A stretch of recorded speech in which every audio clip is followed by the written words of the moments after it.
Shalom, Happy Sunday, Welcome Home, dan selamat bergabung di ibadah online Worship Community Church Balikpapan. Saya percaya kebaikan Tuhan beserta Bapak Ibu sekalian, dan pada saat ini kita akan menyimak beberapa pengumuman.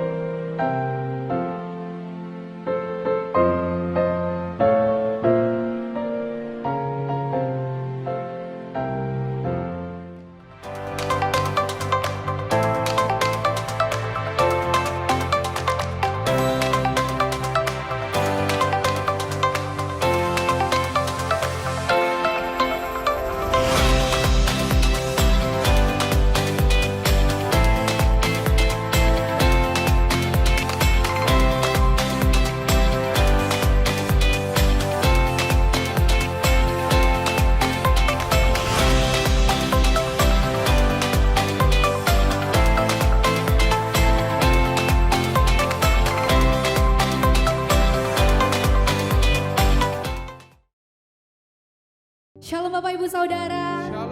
Selamat datang dalam ibadah online GBI WCC Balikpapan. Kita bersyukur pada Tuhan, kita ada sampai saat ini. Kita percaya itu semua karena kebaikan, karena kemurahan Tuhan yang Tuhan limpahkan atas setiap kita. Haleluya. Mari Bapak Ibu Saudara, saat ini kita bersatu di dalam doa. Bapa kami di sorga, kami mengucap syukur untuk kebaikan-Mu di dalam kehidupan kami Bapa. Terima kasih untuk segala hal yang Tuhan kerjakan atas setiap kami. Kami bersyukur dan kami bangga punya Allah seperti Engkau Tuhan Yesus. Pada saat ini Bapa, kami rindu ingin menaikkan setiap pujian penyembahan kami, layakan kami Tuhan, sehingga setiap pujian penyembahan kami berkenan di hadapan-Mu. Dimanapun kami berada, kami percaya tangan-Mu yang ajaib yang akan menolong, yang akan menopang, melawat setiap kami Bapa. Terima kasih Bapak Tuhan Yesus, terima kasih.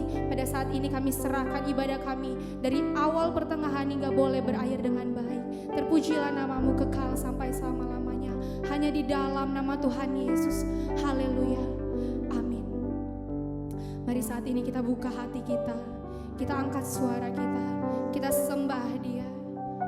Katakan terima kasih Tuhan Yesus. Terima kasih untuk kebaikan-Mu di dalam kehidupan kami Bapa. Terima kasih Bapa buat kebaikan-Mu di dalam hidup kami Tuhan. Haleluya. Terima kasih Yesus buat kasih-Mu yang selalu baru di dalam hidup kami.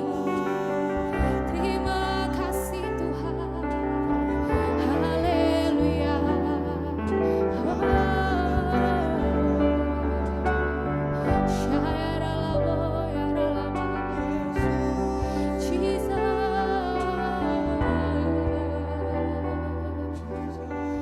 Hidup kami hanya untuk menyenangkan-Mu. Kami mau berikan penyembahan kami yang terbaik bagi Engkau Tuhan Yesus. Haleluya. Mari sama-sama kita angkat pujian ini. Pujian dan syukurku ku bawa padamu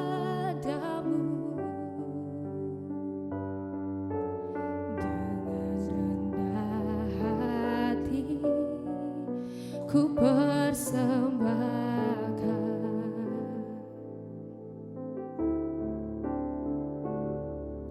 Sadar bila ku ada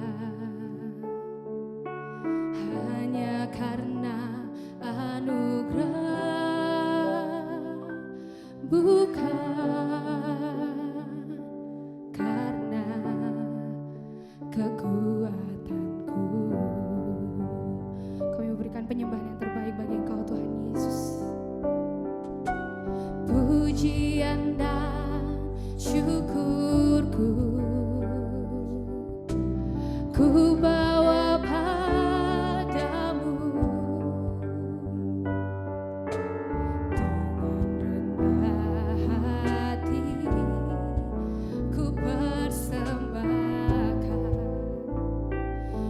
sadar kami ada semua karena anugerah-Mu Tuhan.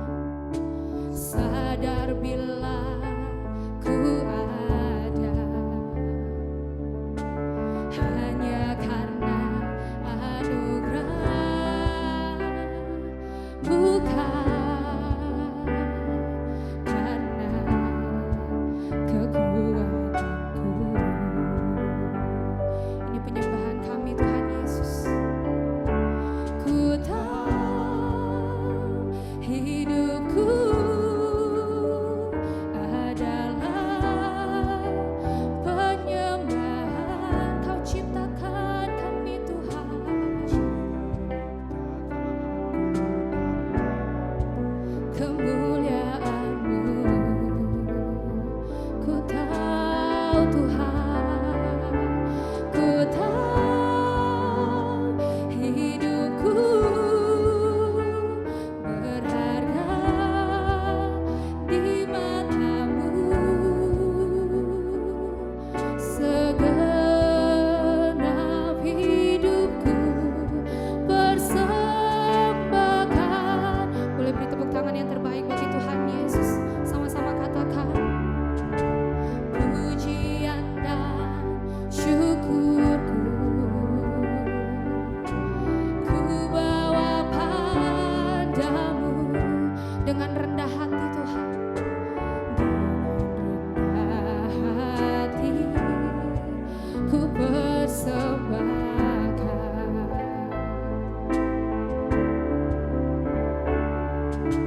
Sadar bila ku ada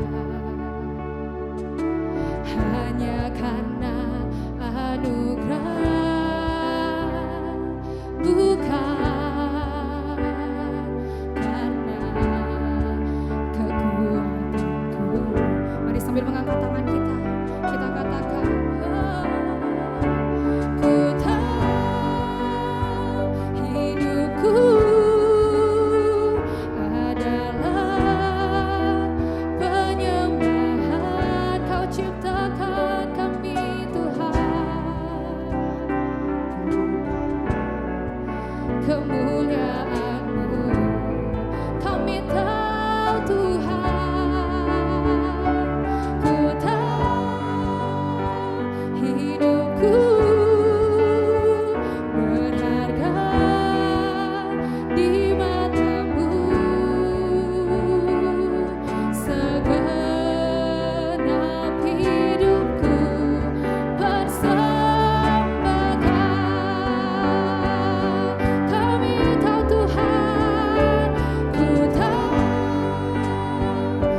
hidupku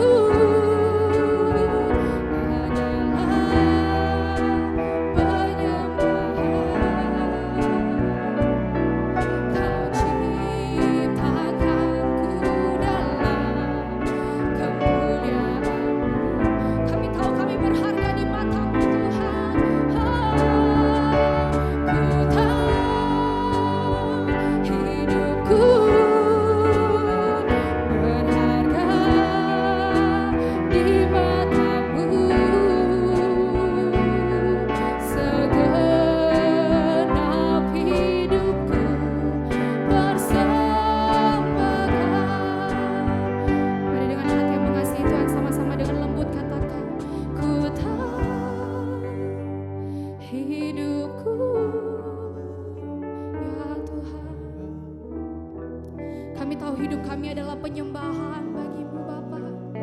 Kami tahu kami berharga di mata-Mu Tuhan Yesus. Terima kasih ya Bapa. Oh, kami tahu Tuhan, ku tahu hidupku berharga di mata-Mu. Segenap hidupku persembahkan. Mari lebih lagi katakan, kami tahu Tuhan, ku tahu hidupku. Ini penyembahan kami yang terbaik bagi Engkau Tuhan Yesus. Sebab Engkau Tuhan Allah yang layak disembah. Sebab Tuhan sudah menjadikan setiap kami berharga di mata-Mu Tuhan. Terima kasih Bapa. Kami tahu Tuhan, ku tahu hidupku berharga di mata-Mu. Segenap hidupku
dancing my soul, dancing my soul, my Savior God, to thee. How great thou art, how great thou art,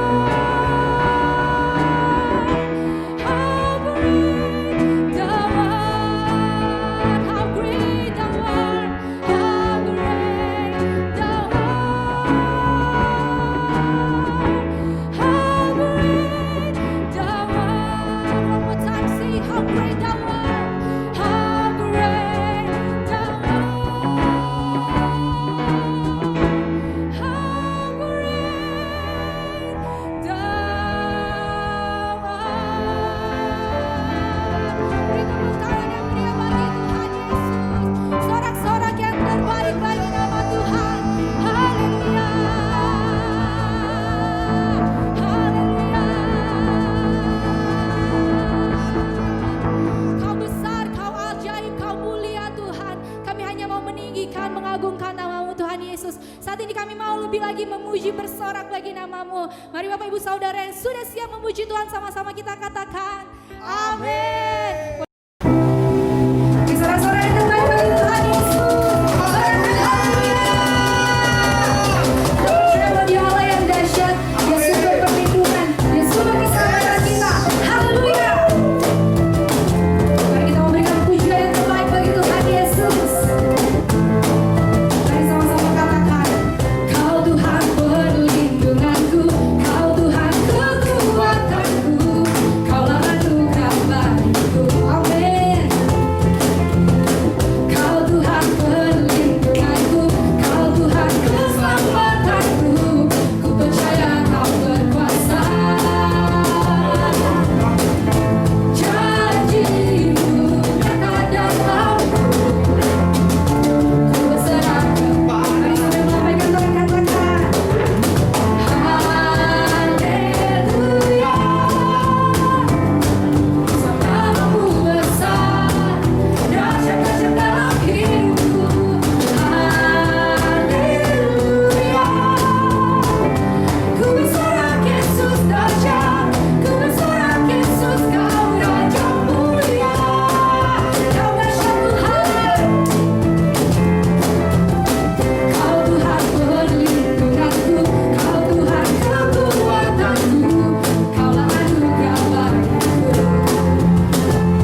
terima kasih Tuhan, pada saat ini kami berdoa Tuhan untuk bangsa negara kami Indonesia, terlebih kota kami Balikpapan Tuhan.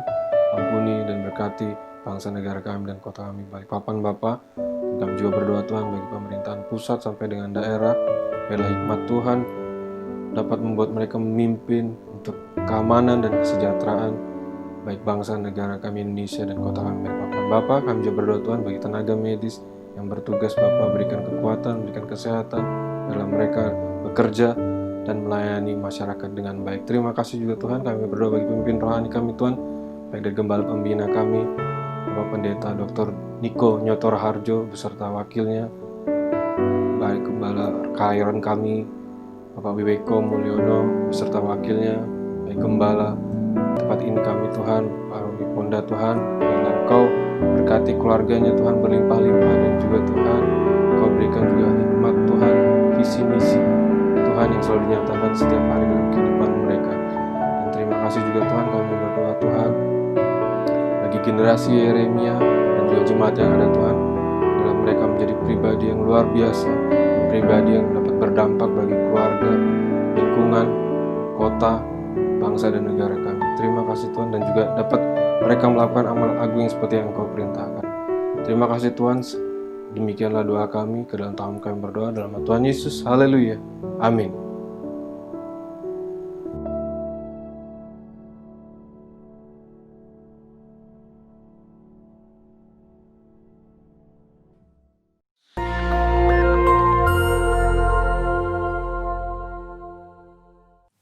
Shalom saudara, tema kali ini kita akan membahas tentang hidup dan cara kematian orang Kristen. Tidak sedikit orang percaya, khususnya para pelayan Tuhan yang setia, berpulang karena serangan wabah COVID-19. Kemudian banyak orang bertanya, apa yang salah? Kenapa? Kok bisa? Orang seringkali mengaitkan cara kematian seseorang dengan kehidupannya. Kematian adalah hal yang tidak terhindarkan dari kehidupan semua makhluk hidup di dunia, termasuk manusia. Ada dua pandangan, yaitu yang pertama pandangan orang yang saleh pasti meninggal dengan cara terhormat, seperti mati dengan tenang, tidak menderita kesakitan, saat-saat terakhir dengan kondisi baik. Pandangan yang sebaliknya yaitu orang yang berdosa besar. Mereka meninggal dengan cara yang hina, maksudnya matinya menderita sendirian di saat-saat terakhir dan mengenaskan, meninggal karena kecelakaan atau korban kriminal. Benarkah kedua pandangan tersebut? Tentu saja pandangan tersebut salah. Alkitab mencatat Tuhan Yesus sendiri diperhadapkan dengan pertanyaan dan situasi yang mirip. Dalam Lukas 13 ayat 1 sampai dengan 5 terjadi peristiwa matinya peziarah di Yerusalem yang dibunuh oleh Pilatus dan darahnya dicampur dengan korban darah yang akan dipersembahkan. Peristiwa yang kedua adalah orang-orang Galilea mati tertimpa menara dekat Siloam. Dua peristiwa ini membuat orang-orang bertanya, dosa besar apa yang telah dilakukan oleh kedua kelompok ini? Hingga mereka meninggal dengan cara yang mengenaskan. Saat itu juga Yesus menegur mereka bahwa hal itu terjadi bukan karena mereka lebih berdosa. Dosa dan kesalahan atau konsekuensi yang dibuat oleh manusia bisa saja mengakibatkan penderitaan dan mati dengan mengenaskan. Tetapi mengatakan semua orang yang mati dengan tidak enak dan mengenaskan adalah orang yang lebih berdosa, itu pendapat yang salah. Apalagi mengaitkan dengan kualitas kerohanian mereka. Tuhan Yesus mengajarkan di Lukas 13 ayat 1 sampai dengan 5. Yang pertama, cara mati seseorang tidak menunjukkan kualitas hidupnya. Mungkin saja orang yang berdosa bisa mati atau meninggal dengan cara yang tidak enak dan menderita. Tetapi bukan selalu bila seseorang meninggal dengan cara yang tidak enak, artinya pasti karena ada dosa besar yang dilakukan. Jangan mengaitkan cara kematian seseorang dengan kualitas hidupnya. Yesus berkata dengan tegas, jikalau tidak bertobat bisa binasa dengan cara yang tidak enak, bahkan menderita untuk selama-lamanya. Yesus menekankan bahwa penting diperhatikan adalah pertobatan, bukan cara meninggal seseorang. Yang kedua, kualitas hidup seseorang akan berkonsekuensi pada kekekalan. Selain pertobatan, hal yang sama penting adalah menghasilkan buah-buah dalam hidup. Perhatikan perumpamaan pemilik kebun anggur dalam Lukas 13 ayat 6 sampai dengan 9. Si pemilik kebun anggur mengetahui bahwa ada pohon anggur yang tidak berbuah dan ia memberi perintah untuk ditebang. Namun si pengelola kebun meminta kesempatan untuk pohon itu dibiarkan hidup. Dan jika sudah diberi kesempatan masih tidak berbuah, pohon itu segera ditebang. Maksudnya adalah kita masih hidup. Artinya kita diberi kesempatan untuk mengalami pertobatan dan menghasilkan buah. Jika tidak, kita akan dibinasakan. Waktu yang Tuhan berikan harus kita responi dengan pertobatan dan berbuah. Saudara, jangan salah fokus dengan mempertanyakan bagaimana cara seseorang meninggal. Sebaiknya kita meresponi kesempatan hidup yang Tuhan berikan. Yang pertama, kita fokus pada pertobatan dan menjalani hidup yang menghasilkan buah, agar kita tidak mengalami hukuman dan penderitaan kekal. Yang kedua, tidak ada hubungan langsung antara cara seseorang mati dengan kerohanian yang dijalani selama hidupnya. Yang ketiga, cara orang percaya mati adalah kedaulatan Tuhan yang tidak dapat diselami oleh manusia. Tetaplah percaya dan serahkan diri kepada Tuhan. Percayalah, tidak ada keputusan Tuhan yang salah. Saudara, kita tidak boleh menilai bahkan menghakimi seseorang melalui cara kematiannya. Sebagai contoh, memperkatakan sudah rajin beribadah, berpuasa, berbahasa roh, kok bisa mati karena COVID-19? Hal itu tidak ada hubungannya, lagi sangat tidak pantas untuk diucapkan karena tidak menghormati dan tidak sensitif terhadap perasaan keluarga yang ditinggalkan. Mari saudara, kita fokus kepada pertobatan dan menghasilkan buah-buah yang baik selama kita masih punya kesempatan. Tuhan Yesus memberkati.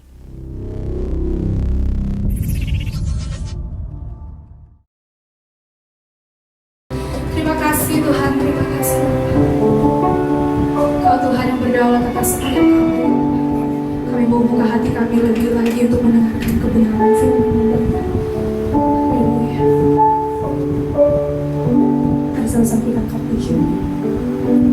Ku rindu setiap waktu hidup di kebenaran-Mu, bukan dengan kuatku, namun karena Roh-Mu.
yang saya kasihi di dalam Tuhan kita Yesus Kristus, kembali kita berjumpa di ibadah online atau online service pada hari ini 28 Juni 2020. Saya percaya semua dalam keadaan baik, dalam keadaan sehat. Saya selalu berdoa sebagai gembala, sebagai hamba Tuhan. Saya senantiasa berdoa buat jemaat agar tetap terpelihara tubuh, jiwa, dan rohnya. Nah, sebelum kita masuk di dalam kebenaran firman Tuhan, saya mengajak kita tundukkan kepala, kita berdoa. Bapa di dalam surga, Bapa yang kami sembah di dalam nama Tuhan Yesus, kembali kami datang di hadapan-Mu, kami datang di dalam hadirat-Mu ya Tuhan. Kami bersyukur buat apa yang terjadi, yang Tuhan izinkan berlaku di dalam kehidupan kami. Satu hal yang kami mau katakan, bahwa apapun yang terjadi, Engkau tetap baik, bahkan Engkau sangat baik, teramat baik di dalam hidup kami. Kami terus menyembah Tuhan, kami terus sepenuhnya bergantung kepada Tuhan, sepenuhnya kami hidup ya di dalam Tuhan. Tanpa Engkau kami tidak bisa melakukan apa-apa. Tanpa Engkau kami tidak bisa hidup ya Tuhan. Kami bersyukur kalau kami tadi diizinkan untuk memuji menyembah Tuhan. Kami boleh masuk di dalam hadirat-Mu, kami menikmati kehadiran-Mu. Kami percaya lewat pujian penyembahan ini Tuhan, Engkau disukakan, Engkau disenangkan. Dan ketika Engkau disenangkan, Engkau hadir di dalam kehidupan kami, Engkau hadir di dalam keluarga kami, Engkau hadir di dalam ibadah kami, bahkan pelayanan kami ya Tuhan. Kami bersyukur, kami bangga punya Engkau ya Tuhan. Kami bangga punya Allah seperti Engkau. Nah Bapa yang baik, pada hari ini kami rindu Engkau berbicara kepada setiap kami. Kami rindu Engkau berfirman kepada setiap kami. Firman-Mu pelita bagi kaki kami, terang bagi jalan kami. Kami percaya Tuhan, lewat firman-Mu itu yang menuntun kami, yang membawa kami kepada kebenaran. Dan kebenaran itu yang memerdekakan, yang mengubah hidup kami, mengubah paradigma kami menjadi paradigma yang baru ya Tuhan. Di hari-hari di mana kami masuk di dalam sesuatu yang normal, new normal, pada era yang baru, kami butuh Tuhan. Kami tidak butuh yang lain, kami butuh Engkau, kami butuh firman-Mu. Berbicaralah kepada setiap kami, urapi hamba-Mu, urapi setiap kami. Bukan kuat, bukan gagah kami, tapi oleh karena roh Tuhan ada atas setiap kami. Kami bersyukur ya Tuhan, kami bersyukur.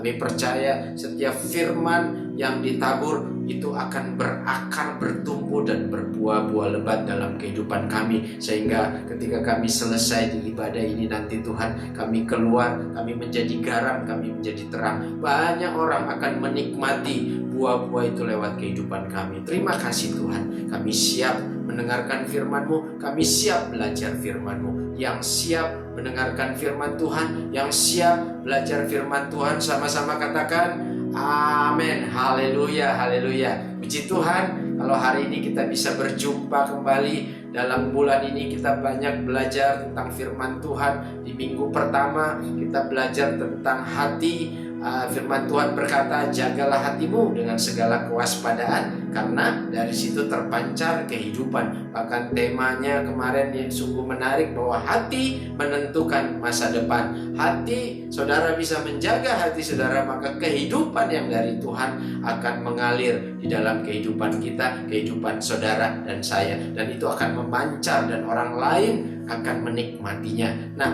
bahkan kemarin juga di minggu yang kedua kita belajar tentang Selah ya, atau me time ya. Tuhan mau di tengah-tengah masa pandemik ini, Tuhan izinkan kita untuk rest, kita Selah, kita memiliki me time, waktu yang khusus bersama Tuhan. Tujuannya apa? Biar kita bisa mengevaluasi, kita bisa menata lagi ruangan hati kita, kita bisa lagi menata hal-hal apa yang bolong, yang lobang di dalam hidup kita, kita bisa tata lagi, kita perbaiki. Jadi saudara, saya ingatkan selama masa pandemik ini, manfaatkan saudara kita untuk Selah, untuk kita rest sama Tuhan. Kita mulai dengar suara Roh Kudus. Tuhan, apa yang Tuhan mau aku lakukan, biar kehendak-Mu yang jadi, bukan kehendakku. Nah, yang terakhir kemarin Pak Niko banyak berbicara tentang visi, tentang musim yang baru, new dimension. Bagaimana Roh Kudus, kuat kuasa Roh Kudus ya,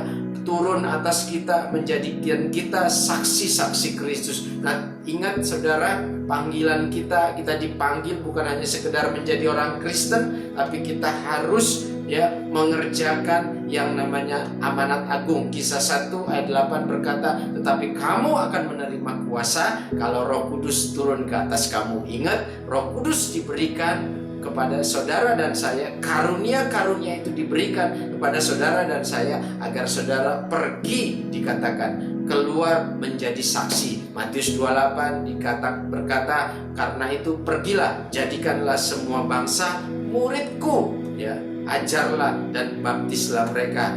Bahkan di situ dikatakan, aku menyertai kamu sampai kepada akhir zaman, atau dikatakan Immanuel. Luar biasa saudara. Nah, hari ini Bapak Ibu yang saya kasihi dalam Tuhan, tema kita pada hari ini adalah the new normal, normal yang baru. Nah, saya mengajak kita buka firman Tuhan yang mendasari tema kita pada hari ini, yaitu di Yesaya 48. Maaf saudara, Yesaya 43 ayat 18 sampai 21. Saya bacakan buat Bapak Ibu. Yesaya 43 ayat 18 sampai 21. Firman-Nya, janganlah ingat-ingat hal-hal yang dahulu, dan janganlah perhatikan hal-hal yang dari zaman purbakala. Lihat, aku hendak membuat sesuatu yang baru, yang sekarang sudah tumbuh. Belumkah kamu mengetahuinya? Ya, aku hendak membuat jalan di padang gurun dan sungai-sungai di padang belantara. Binatang hutan akan memuliakan aku, serigala dan burung onta, sebab aku telah membuat air memancar di padang gurun dan sungai-sungai di padang belantara, untuk memberi minum umat pilihanku, umat yang telah kubentuk bagiku, akan memberitakan kemasyuranku. Luar biasa, demikian firman Tuhan. Nah, tema hari ini saya beri judul The New Normal, untuk menutupi bulan Juni ini di minggu terakhir, karena minggu depan kita akan masuk di bulan yang baru. Luar biasa saudara, kita bersyukur, dan bulan depan tanggal 5 Juli kita akan ibadah, merayakan ibadah kita yang disertai dengan perjamuan kudus. Mari saya mengajak kita menyiapkan hati kita. Nah, Bapak Ibu, kembali ke teks yang kita baca di Yesaya 43 ayat 18 sampai 21. Di situ kalau kita melihat bahwa kitab Yesaya, kitab ini ditulis oleh Nabi Yesaya, nabi yang sangat terkenal pada zaman itu. Bahkan kalau kita melihat di perjanjian baru, para rasul, para murid banyak mengutip teks-teks yang ada di kitab Yesaya, saudara. Kenapa bisa seperti itu? Karena kitab Yesaya ini sungguh unik, bahkan dikatakan dia hampir sama dengan kualitas atau kekuatannya, hampir sama dengan kitab Mazmur, saudara. Jadi kenapa kitab Yesaya ini banyak memuat tentang kristologi, yaitu Mesias, yaitu penyelamat, yaitu penebus yang nantinya di perjanjian baru, yaitu Yesus Kristus. Nah, kita melihat ada 66 pasal di sini, saudara. Ada 66 pasal. Kalau kita melihat ada 3 pokok pikiran besar. Kalau kita melihat pasal 1 sampai pasal 39 itu berbicara tentang penghakiman Allah atas bangsa Israel. Kenapa Allah menghakimi bangsa Israel? Karena apa? Pada saat itu bangsa Israel hatinya memberontak, hidupnya memberontak liar, saudara. Bahkan dari zaman sebelum Nabi Yesaya, bagaimana ketika Musa membawa bangsa Israel ke tanah perjanjian di padang gurun, mereka dikatakan mereka tegar tengkuk, hatinya degil, hatinya keras, penuh dengan pemberontakan. Nah, di situ yang terjadi, itu yang terjadi pada saat itu bangsa Israel, pasal 1 ayat 39 dikatakan tentang penghakiman, Israel memberontak. Apalagi saudara, Israel menyembah berhala. Wow, lengkap sudah menurut saya ini Bapak Ibu ya. Ingat, satu dosa yang Allah sangat benci adalah dosa penyembahan berhala. Selain dosa pemberontakan yaitu penyembahan berhala. Nah, apalagi yang dilakukan, dikatakan berlaku tidak adil terhadap siapa? Terhadap sesamanya, terhadap orang-orang di sekitarnya, saudara. Jadi pasal 1 sampai 39 itu bicara tentang penghakiman, ya, hukuman Allah atas bangsa Israel. Nah, next pasal 40 sampai 48 kalau kita melihat, saudara, ini bicara tentang kabar baik, berita tentang pengharapan dan penghiburan bagi bangsa Israel. Mereka diberitahu bahwa pembuangan ke Babel telah berakhir, ya, dan dosa Israel telah dihapus dan era baru sudah dimulai, sehingga mereka semua kembali ke Yerusalem dan Allah sendiri yang akan membawa kerajaannya dan semua bangsa akan melihat kemuliaannya. Nah, itu pokok pikiran yang kedua. Nah, yang ketiga, saudara, pasal 49 sampai 55 sampai 66 itu bicara hamba yang menggenapi misi Allah, ya, dan hamba yang mewarisi kerajaan Allah. Jadi 3 pokok pikiran besar kalau kita melihat. Nah, kembali ke Yesaya 43 ya saudara, ya. Tuhan berkata seperti ini. Walaupun masa lalumu suram, ya, dikatakan jangan ingat lagi perkara-perkara yang dahulu, ya. Di situ dikatakan aku hendak membuat sesuatu yang baru, ya. Kata perasa di situ dikatakan sesuatu yang baru. Aku hendak membuat sesuatu yang baru. Nah, sesuatu yang baru. Kalau kita melihat di situ Allah yang membuat sesuatu yang baru. Ya, siapa? Ya, Allah sendiri. Ya, Allah Yahweh pada saat itu. Ya, dia membuat sesuatu yang baru. Artinya, kalau kita melihat aku membuat sesuatu, berarti Allah yang membuat. Itu bicara tentang hal yang baru adalah inisiatifnya Tuhan. Jadi segala sesuatu yang baru yang terjadi, ya, itu semua ada di dalam kendalinya Tuhan, ada di dalam kontrolnya Tuhan. Jadi sebenarnya, saudara, kita nggak perlu khawatir, kita nggak perlu takut, Bapak Ibu, ya. Karena apa? Di situ aku yang membuat sesuatu itu menjadi baru. Nah, Bapak Ibu yang saya kasihi di dalam Tuhan, kita tahu bahwa kekristenan itu bicara Allah yang berinisiatif, ya, datang kepada manusia. Allah yang berinisiatif, ya, datang untuk mendamaikan manusia dengan Allah. Dengan cara apa? Dia mengutus putranya yang tunggal, yaitu Yesus Kristus. Dikatakan karena begitu besar kasih Allah akan dunia ini, sehingga ia mengutus anaknya yang tunggal, sehingga barang siapa yang percaya akan beroleh hidup yang kekal. Ingat, saudara, kekristenan adalah Allah yang datang kepada manusia. Kalau agama, ya, manusia yang datang mencari Allah, nggak bisa, saudara. Kita nggak punya kapasitas, ya, otak kita hanya sebesar bakpao. Kita nggak bisa menggapai Allah, kita nggak bisa menemui Allah. Tapi kita bersyukur lewat karena kasih Allah di dalam diri Allah sendiri lewat pribadi Yesus, maka kita didamaikan. Ya, kita ingat kisah penciptaan, bagaimana ketika Adam dan Hawa jatuh ke dalam dosa, ya, manusia terpisah, manusia diusir dari Taman Eden. Tapi kita bersyukur Allah yang berinisiatif, ya, dikatakan aku membuat sesuatu yang baru, aku yang mendamaikan engkau dengan Bapa, ya, lewat putraku yang tunggal. Jadi kita bersyukur, saudara, hidup ini semua karena anugerah, semua karena kemurahan hati Tuhan. Kalau saudara ada sampai hari ini, saudara sehat sampai hari ini, semua karena perbuatan Tuhan yang dahsyat, yang ajaib di dalam hidup kita. Yang setuju katakan amin. Nah, Bapak Ibu yang saya kasihi di dalam Tuhan kita Yesus Kristus, saya mengajak hari-hari ini, ya, kita sekalipun kita ada di masa yang mungkin kelihatannya berat, saudara, ya, kita tahu di masa pandemik ini sebenarnya, ya, ini sesuatu yang mungkin berat, ya, bahkan ada orang yang tidak siap, Ya, ada yang siap, ada yang tidak siap karena masa ini ya datangnya tiba-tiba, pandemik ini datangnya tiba-tiba.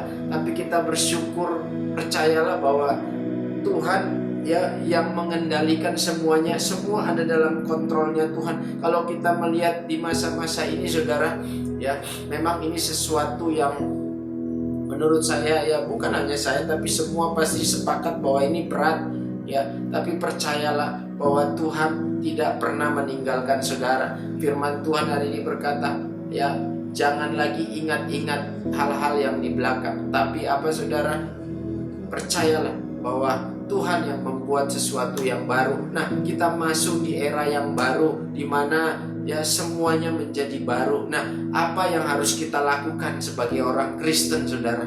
Ya, ini yang penting, sikap kita sebagai orang Kristen. Ketika kita ada di new era ini, normal yang baru, perlu sebagai orang Kristen ya kita harus memiliki sikap yang sesuai dengan apa yang Tuhan ajar, sesuai dengan teks ya yang kita baca pada hari ini. Kita kembali ke Yesaya 43, saudara. Saya mengajak kita lagi ya, Yesaya 43 di ayat 18 dikatakan ini, firman-Nya, janganlah ingat-ingat hal-hal yang dahulu dan janganlah perhatikan hal-hal dari zaman purbakala. Nah, inilah sikap kita sebagai orang percaya ketika kita ada di era yang baru atau new normal atau new dimension. Saya ingat kepala pembina kita berkata di awal tahun ya 2020 bahwa kita memasuki tema yang baru yaitu new dimension. Tadinya saya berpikir bahwa new dimension itu artinya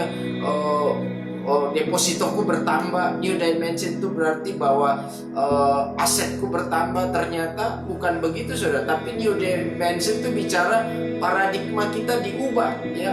Hal-hal yang lama dikatakan ya, hal-hal yang lama itu sudah berlalu, yang baru sudah datang. Apa itu paradigma yang baru? Cara kita melihat segala sesuatu menjadi baru, saudara.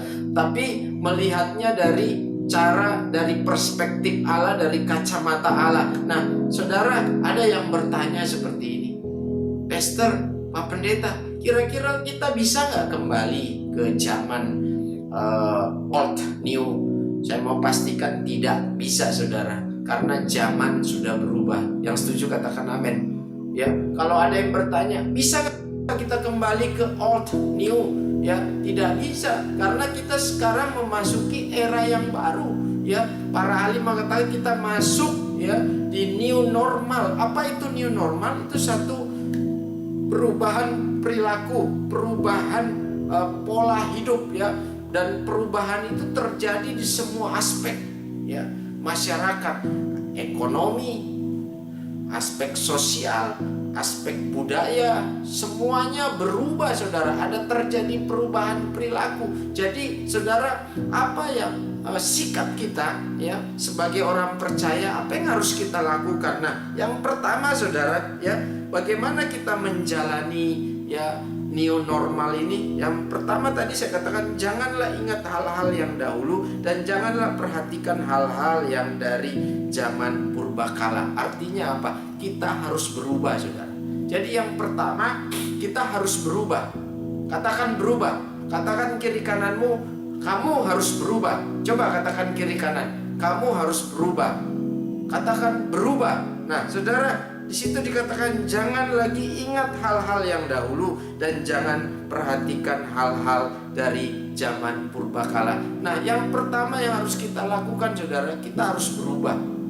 Sebagai orang percaya, perubahan itu adalah hal yang normatif, hal yang normal sebenarnya sebagai orang percaya. Karena kita orang-orang percaya, kita tahu ada firman Tuhan berkata di Roma 12 ayat 1, berubahlah oleh pembaharuan budimu. Ketika kita terima Yesus, apa yang baru? Roh kita baru ya. Roh kita baru, tapi yang namanya jiwa, pikiran ini harus berubah, harus mengalami metanoia terus menerus. Ingat saudara ya, bahwa yang pertama, perubahan itu adalah hal yang normatif, normal sebagai orang percaya. Nah, ketika terjadi new normal ini, saudara, kita harus melihat respon kita ya. Kita biasa sebenarnya, ini normal. Nah, kita harus bisa menyesuaikan. Sebagai orang percaya, kita harus memiliki sifat atau sikap adaptif atau adjustment ya. Artinya apa? Gampang untuk menyesuaikan ketika ada perubahan ya. Misalnya dalam ekonomi, contohnya saudara, tadinya kita berusaha secara konvensional ya. Contoh, kalau namanya berusaha konvensional harus sewa ruko ya. Terus apalagi saudara, kita harus sewa tempat, itu kan kosnya besar dan belum tentu ya menguntungkan. Kadangkala ya, saya punya teman, dia investasi sekian M dengan jaminan dia akan dapat setiap bulannya 10%, ternyata tidak saudara. Itu konvensional. Tapi sekarang terjadi shifting, perubahan dari offline kepada online ya. Tadinya ya orang berusaha harus sewa tempat, sekarang di rumah aja ya saudara. Saudara tidak perlu sewa tempat, saudara menjalankan dari rumah. Saudara mendaftar ya di platform ya seperti GoFood atau GrabFood, saudara bisa berusaha. Bahkan itu lebih enak saudara ya. Cost-nya bisa kita tekan ya, bahkan marginnya bisa lebih besar. Tinggal nanti kita membuat promosi-promosi atau kita membuat ya misalnya promosi lewat YouTube ya, lewat Instagram. Jadi sekarang itu berubah, itu dari segi usaha. Dalam pelayanan saudara, dalam pelayanan misalnya ya, sekarang kita ibadah jadi berubah ya. Esensi dari ibadah, kita jadi mengerti bahwa ibadah bukan lagi ritual, bukan lagi komunal, tapi ibadah itu bicara relationship ya. Esensi dari ibadah itu bukan lagi di mana kita berada saudara beribadah, tetapi dimanapun kita ketika kita connect sama Tuhan. Jadi esensi dari ibadah kita jadi mengerti lewat perubahan ini. Kita jadi mengerti bahwa esensi dari ibadah adalah hubungan. Ingat, kekristenan adalah hubungan. Katakan hubungan. Yang setuju katakan amin. Jadi tidak lagi dipengaruhi oleh tempat dimanapun. Saya ingat, saya lihat ya, di pesawat pun kita bisa melakukan perjamuan kudus tanpa seorang pendeta, tanpa seorang pastor ya, kita bisa melakukan perjamuan kudus. Jadi ibadah nggak lagi bicara tentang ritual atau komunal, kumpul rame-rame, tapi bicara hubungan pribadi kita sama Tuhan. Jadi esensi. Nah, apalagi dari segi tempat ibadah saudara ya, kita bisa beribadah di mana saja. Dulu kita berpikir bahwa ibadah itu, gereja itu adalah gedung ya. Sekarang tidak saudara.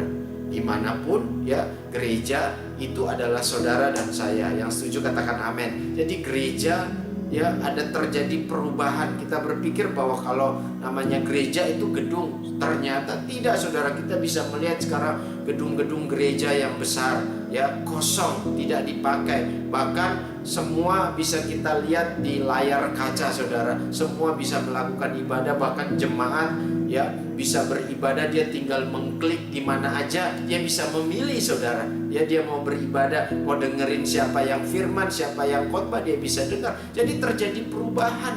Nah, di hal-hal yang rohani seperti itu. Bahkan sekarang ya, gereja menyediakan sarana online ya. Apalagi masa-masa begini ya, kita nggak bisa offline, kita online. Tapi awal-awal saya kesaksian sudah satu bulan pertama waktu online itu rasanya kita seperti menonton. Kita nggak bisa menikmati karena tidak terbiasa. Tapi masuk bulan kedua, bulan ketiga, bahkan mau masuk bulan keempat ya, ibadah itu jadi sesuatu yang menggairahkan ya. Bukan lagi karena harus offline atau online, karena saya belajar bahwa ibadah ya itu bicara tentang perjumpaan kita dengan Tuhan. Saya ingat bagaimana Yunus bisa berjumpa dengan Tuhan, bisa mengalami Tuhan itu bukan di gedung saudara, tapi dia bisa ketemu Tuhan di mana? Di perut ikan. Itu Yunus. Nah, jadi ibadah itu tidak ditentukan oleh online atau offline, tapi dimanapun kita bisa. Ketika kita connect sama Tuhan, kita ngalami Tuhan, kita ngalami perjumpaan dengan Tuhan, itulah ibadah. Jadi terjadi banyak perubahan di gereja, bahkan seluruh dunia dunia, tatanan dunia berubah, saudara. Ya, dalam sosial semua berubah. Jadi ingat saudara, ya, sebagai orang percaya, ya, kita nggak bisa lari, ya, kita tidak bisa menghindari perubahan.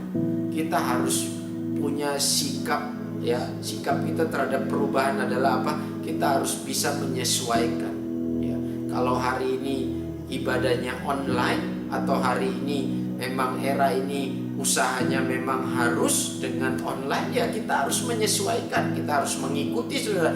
Kita harus memperbesar kapasitas kita sebagai orang percaya. Kita nggak bisa lagi pakai cara-cara yang lama, old normal atau yang konvensional, ya, tapi kita udah harus mengikuti perkembangan zaman. Jadi sebagai orang percaya kita harus berubah. Katakan sekali lagi, berubah, saudara. Ini penting, ya, sebagai orang percaya. Nah, itu yang pertama, bahwa sikap kita dalam menjalani new normal ini, yang pertama kita harus berubah. Yang mau katakan amin.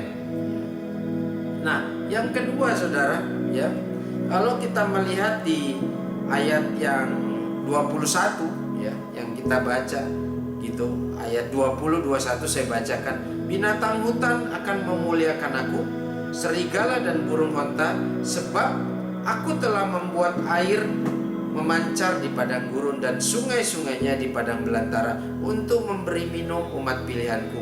Umat yang telah kubentuk bagiku akan memberitakan kemasyuranku. Nah, Bapak Ibu, ya, hal yang tidak perlu kita lupakan, hal yang harus kita tetap lakukan sebagai orang percaya adalah apa? Di situ dikatakan memberitakan kemasyuran Tuhan. Ingat apa pesan gembala pembina kita, saudara? Ya, di masa-masa setelah kita masuk melewati masa Pentakosta, kamu akan diberi kuasa kalau Roh Kudus turun ke atas kamu. Dikatakan apa? Kuasa untuk menjadi saksi. Karunia atau kuasa Roh Kudus itu diberikan agar kita menjadi saksi. Di sini dikatakan umat yang telah kubentuk bagiku akan memberitakan kemasyuranku. Ingat, saudara, yang pertama tadi, Tuhan mau kita berubah, ya. Tuhan mau, ya, kita memperbesar, ya, kemampuan kapasitas kita. Kita harus bisa menyesuaikan dengan keadaan yang sekarang. Tapi yang kedua, ada tugas dan tanggung jawab kita sebagai orang percaya, yaitu apa? Memberitakan kemasyuran Tuhan. Ini penting, saudara. Saya di awal tadi saya katakan panggilan kita sebagai orang percaya nggak hanya sekedar kita selamat, kita enjoy, kita menikmati semuanya, tapi ingat ada tugas dan tanggung jawab, yaitu apa? Menceritakan kemasyuran Tuhan, ya, mengerjakan yang namanya apa? Amanat agung. Karena itu pergi jadikan semua bangsa muridku. Nah, hari-hari ini, saudara, Tuhan izinkan kita ada di pandemik ini, kita ada di rumah, stay at home, ya. Tuhan juga lengkapi kita dengan berbagai macam platform atau teknologi atau internet, saudara. Jadi tidak ada lagi alasan untuk tidak kita mengerjakannya. Ya, mungkin kita berkata, loh, Pastor, kita bagaimana mau menceritakan kemasyuran Tuhan? Kita harus di rumah. Ada banyak cara, saudara. Sekarang Pak Niko bilang kemarin apa? Ya, kita sekarang, ya, ada di era digital, semuanya online, ya. Dulu kita berpikir bahwa mengerjakan amanat agung kita harus ke pedalaman, ya, kita harus menginjil ke pedalaman. Sekarang udah eranya udah berbeda. Dengan saudara online, ya, semua bisa mendengar. Ketika saudara terus, ya, melempar firman Tuhan ke dunia maya, saudara membuat konten-konten yang menarik di dunia maya, orang akan melihat, saudara. Dan saya percaya kalau kita kerjakan bagian kita, Roh Kudus yang akan bekerja. Dan tidak ada lagi batasan, saudara. Ketika kita melempar konten itu, kita mengupload ke YouTube, semua orang bisa melihat, ya. Seluruh dunia, seluruh mata melihat. Bahkan yang di pedalaman yang ada bisa mendapat koneksi internet, mereka bisa melihat. Jadi eranya berubah. Jadi ini saatnya, saudara, kita menceritakan kemasyuran Tuhan lewat di era atau new normal ini, saudara. Jadi ayo, saya mengajak kita. Yang pertama tadi apa? Kita berubah, ya. Yang lama sudah berlalu, yang baru sudah datang. Berubah dalam arti kita harus punya sikap ya, adaptif ya, atau adjustment ya, kita bisa menyesuaikan dengan keadaan yang sekarang. Kita tidak boleh kaku ya. Mungkin kita berpikir dulu aku sukses karena aku melakukan hal-hal yang lama. Oh tidak saudara, kita bisa lihat perusahaan-perusahaan yang hebat bisa tumbang ya, orang-orang hebat bisa tumbang, gereja-gereja yang besar bisa tumbang. Kalau apa? Kalau tetap memakai cara yang lama, karena eranya udah berubah, new normal saudara. Nah yang kedua saudara, kita punya tugas dan tanggung jawab, yaitu apa? Kita menceritakan kemasyuran Tuhan. Ayo kita pergi keluar menjadi saksi ya. Kita memuridkan orang-orang, kita memuridkan ya teman-teman kita. Mungkin engkau gembala cool ya, Tuhan mempercayakan engkau menjadi cool leaders, jadi gembala cool. Mungkin orang-orang yang kau pimpin 2 atau 3 orang ya, tapi engkau tidak perlu kecil hati, tidak perlu minder. Oh Tuhan kok cuma 2, bukan itu soalnya. Tapi ketika engkau mengerjakan, engkau setia dari hal-hal yang kecil, maka hal-hal yang besar akan Tuhan percayakan kepadamu. Yang setuju katakan amin. Jadi 2 hal ini saudara ya yang kita lakukan ya dari teks yang kita baca. Yang pertama tadi, Tuhan mau kita berubah ya. Jangan sampai masa ini tidak ada yang berubah dalam diri kita. Tuhan mau kita berubah. Sayang saudara, ketika Tuhan izinkan masa ini ya, terus kita tidak berubah, akhirnya kita lewat begitu saja, lalu begitu saja. Tapi kalau kita berubah, kita banyak hal yang kita harus perbaiki. Ya kita perbaiki, kita berubah saudara. Yang mau katakan amin. Nah yang kedua, ayo terus kita kerjakan tujuan Tuhan dalam hidup kita, yaitu melakukan kehendak Bapa. Apa itu kehendak Bapa? Kehendak Bapa adalah apa? Mengerjakan misi Tuhan, misi Bapa untuk dunia ini saudara, yaitu pergi menjadikan semua bangsa murid Tuhan. Saudara, saya percaya hari ini saudara diberkati lewat firman Tuhan. Saya percaya saudara terus on fire, terus mengasihi Tuhan. Percayalah ya, ketika saudara memahami ini ya, melihat bahwa ada kontrol Tuhan, kendali Tuhan di dalam peristiwa ini, saudara tidak akan pernah lemah, saudara tidak akan mundur, saudara terus melayani Tuhan, saudara terus menyala-nyala on fire buat Tuhan. Nah Bapak Ibu, saya percaya firman Tuhan hari ini menguatkan kita, menyadarkan kita, membangkitkan kita kembali. Saya berdoa buat Bapak Ibu. Bapa di dalam surga, terima kasih Tuhan buat hari ini. Terima kasih buat firman-Mu yang mengajar kami bahwa 2 hal yang harus kami lakukan di era yang baru ini. Yang pertama, kami harus berubah. Berubah artinya kami harus mampu untuk menyesuaikan diri kami. Kami harus bisa mengupgrade diri kami. Kami harus bisa kreatif ya, hal-hal yang baru yang harus kami lakukan. Dan yang kedua, kami diingatkan tentang tugas dan tanggung jawab kami sebagai orang percaya, yaitu memberitakan kemasyuran Tuhan, perbuatan Tuhan yang dahsyat luar biasa dalam hidup kami. Terima kasih Tuhan. Nah hari ini aku berdoa buat setiap anak-anak-Mu Tuhan. Roh Kudus Engkau bekerja lewat firman yang disampaikan pada hari ini. Mungkin ada yang mengalami kelemahan, mungkin mereka mundur, mungkin iman mereka lagi goyah. Tapi hari ini aku berdoa Tuhan, Roh Kudus ambil alih, bangkit dalam nama Tuhan Yesus. Engkau yang lemah dikuatkan, Engkau yang sakit disembuhkan, Engkau yang mengalami beban berat diberi kelegaan, Engkau yang khawatir, Engkau yang cemas, Engkau yang takut diberi kekuatan yang baru. Terima kasih Tuhan, terima kasih Tuhan. Aku berdoa juga buat anak-anak-Mu Tuhan yang mungkin sedang membutuhkan pekerjaan yang baru. Tuhan tolong mereka, Tuhan siapkan, Tuhan yang menyediakan pekerjaan yang baru. Engkau Allah Immanuel yang selalu menyertai anak-anak-Mu Tuhan. Mungkin ada yang sedang mengalami duka, kesusahan, Tuhan tolong mereka. Engkau menjadi jawaban dalam hidup mereka ya Tuhan. Engkau yang memberkati kehidupan mereka. Apapun Tuhan pergumulan, persoalan, Engkau menjadi jawaban dalam hidup ini. Terima kasih Tuhan, terima kasih Bapa, terima kasih Bapa Tuhan. yang baik, yang begitu mengasihi kami. Terima kasih Tuhan. Aku percaya jemaat WCC tetap ada di dalam lindungan Tuhan, dijauhkan dari segala sakit penyakit, dijauhkan dari segala virus, bakteri. Bahkan orang-orang yang menyaksikan ini, mereka yang mungkin mengalami lemah, sakit penyakit, di dalam nama Tuhan Yesus kesembuhan itu terjadi, mujizat itu terjadi, in Jesus name, di dalam nama Tuhan Yesus. Terima kasih Tuhan, terima kasih Bapa yang baik.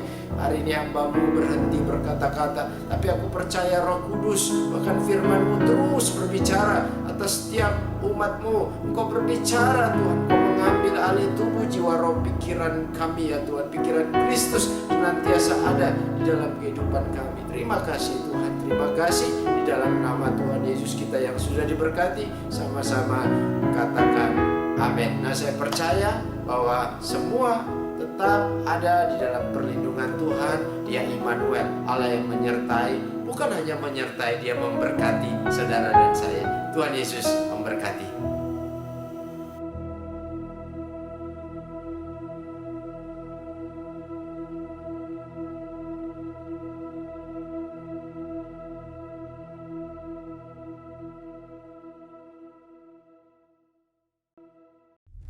Bapak Ibu Saudara, kita sudah mendengarkan firman Tuhan yang disampaikan oleh Bapak Gembala.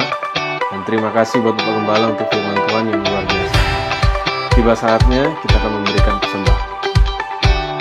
Persembahan dapat diberikan melalui dua cara, yaitu dengan men-scan barcode yang tertera di layar Bapak Ibu Saudara, atau dengan mentransferkan ke rekening Gereja Bank Rakyat Indonesia atas nama GBI Jalan Jenderal Sudirman, Balikpapan.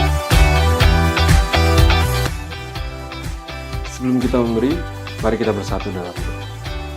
Terima kasih Tuhan Yesus. Terima kasih Bapa atas berkat-Mu, kasih karunia-Mu yang berlimpah dalam kehidupan kami. Dan pada saat ini Tuhan, dan kami untuk memberi dengan sukacita, dan kami memberi karena kami mengasihi Engkau. Terima kasih Tuhan Yesus. Haleluya. Amin.